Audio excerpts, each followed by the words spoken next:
1993, Denise Bolger was visiting the New Strand Shopping Centre in Bootle, England with her 2-year-old son, James. At one point during shopping, she let go of James's hand for a split second to pay, but when she looked back, James had vanished without making a sound. In a panic, she immediately began looking for him, hoping that he was just wandering around the shopping center. However, James was nowhere to be found. She also called the police, who arrived within minutes and started searching for James in the streets surrounding the area. Over the next 2 days, more than 100 officers searched the streets of Bootle while helicopter teams searched across the canal.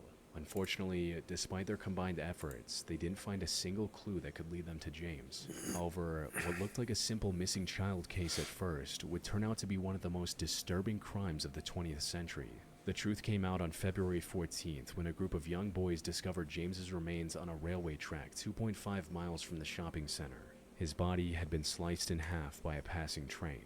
However, that was only the tip of the iceberg. A later autopsy report revealed that James had a total of 42 injuries across his body, including 10 skull fractures and much more. While the graphic details of James's state are too gruesome for YouTube, they can only be described as an act of pure, inhuman cruelty. Someone had spent a long time inflicting pain on the poor boy before he inevitably passed away from the injuries. However, the most shocking revelation of the case was yet to come.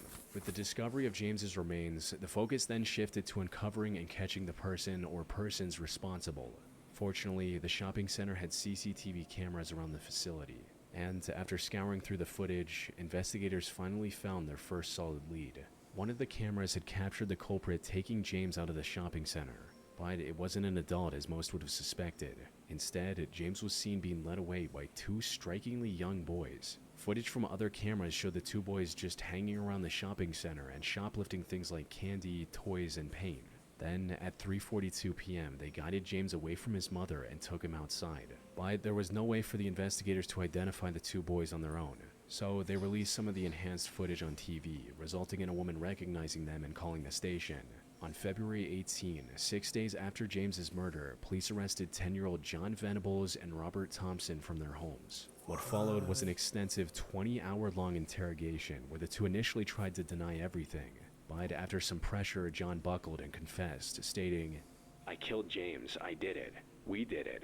Will you tell his mom I'm sorry?" Police also interviewed around 38 witnesses who saw James with John and Robert that evening to get a full picture of what happened. John and Robert skipped school on February 12th and went to the shopping center with the express purpose of abducting a child. As one of them later confessed, they were planning to take James near a busy road and push him into oncoming traffic. But somewhere between taking him from his mother and going out, their plan took a turn for the worst. They took him to the railway track instead. Once alone, they forced James to endure the unimaginable until he finally passed away. They then dragged his remains onto the train tracks to make his death look like an accident before going back home.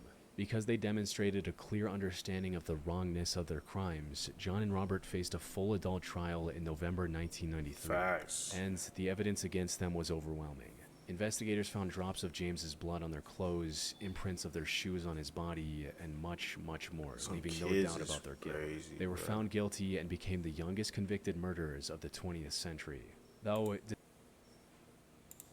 despite their adult trial, their sentence was still in line with their age. They were sentenced to indefinite detention with a minimum of 8 years behind bars. After 8 years, in 2001, John Venables was released with a new identity to protect him from public retribution.